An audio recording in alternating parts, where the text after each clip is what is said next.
Luis Tro, gigil na mabuksan ang box ni Sarah. Eh ang tanong, bakit nga ba hindi mabuksan-buksan yung box na yan? Para malaman na ng taong bayan kung gaano ba kakurap si Sarah. Kaya sa mga hindi pa po nakakaalam kung ano ba talagang nilalaman yung box na yan, dito ko po sasabihin, kaya makinig kayong mabuti Alam nyo, ang nilalaman yung box na yan ay income tax return ni Sarah. Ibig sabihin, dyan po pumapasok lahat ng pera ni Sarah. Dyan natin malalaman kung gaano kalaki yung pasok ng pera sa kanya. Di ba? Hindi natin alam kung sa kurap ba yan nanggaling o sarili niyang pera yan.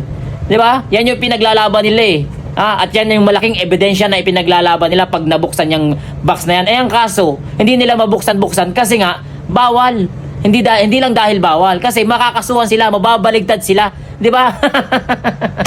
Kaya kung ako naman sa kanila, sana mag-focus na lang sila dun sa sinabi ni Auntie Claire na ang ibig sabihin daw ng nahuli ay pinastop. Sino bang teacher nito? Mali yata yung naituro sa kanya. Tulog yata ito nung nag-aaral siya Bad trip. Itigil mo na yan.